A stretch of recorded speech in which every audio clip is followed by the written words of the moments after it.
может быть, компьютеры какие-то находятся, там дебиторская задолженность. Помещение, где он сидит, это в основном, как правило, сидит на аренде, да?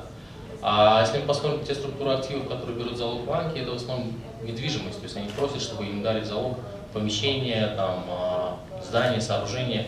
В результате все это сковывает возможности малого бизнеса для того, чтобы получить финансирование, чтобы развиваться. Если мы посмотрим на опыт других стран, развитых, развивающихся, допустим, Китай, тот же самый, Америка, то в основном то имущество, которое берет в качестве залога, это движимое имущество. Потому что его более легче продать, оно более ликвидно, и они научились управлять рисками, которые связаны с движимым имуществом. Для того, чтобы ситуацию здесь в странах нашего региона также изменить, мы также наш проект начали фокусироваться на улучшении сделок подобеспечения. Для того, чтобы малый бизнес здесь, в стране, в регионе, население они могли более свободно получать доступ к кредитованию, могли бы получать эти деньги для дальнейшего своего развития и процветания. В этих целях у нас два компонента проекта, основных на сегодняшний день. Первый компонент – это законодательная часть. В настоящее время мы достаточно тесно работаем с Национальным банком Таджикистана, с Министерством инвестиций Таджикистана, для того, чтобы улучшать действующее законодательство в части совершения сделок подобеспечения.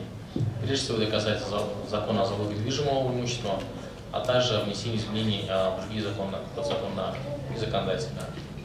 И второй момент – это вот для чего мы как раз приехали сегодня, и последующие 2 дня будем здесь, это провести тренинг для банков, для того, чтобы они лучше понимали, что такое финансирование под движимые активы, как оно работает, какие преимущества несет как для банков, так и для клиентов. В этих целях мы привели нашего консультанта Саймона, который расскажет о том опыте, который имеется на развитых развивающих рынках по финансовым продуктам на основе недвижимых активов. Потому что мало того, чтобы необходимо сделать законодательство, надо и обучить соответствующим образом специалистов, для того, чтобы они знали, как это законодательство применять.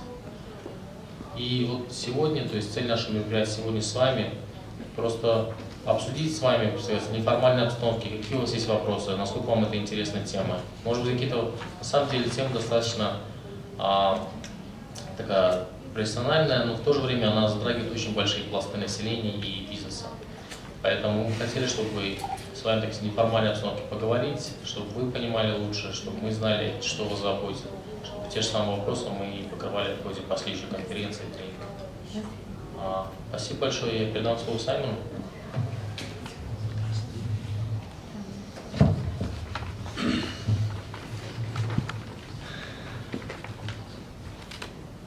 Zdravstvuyte Yevecha. That is about the only Russian I can say, and badly, so I'll have to speak in English. It is nice to be back in Dushanbe. I came here last year and I met with some of the banks and financial institutions, and there is a small start, I think we can say.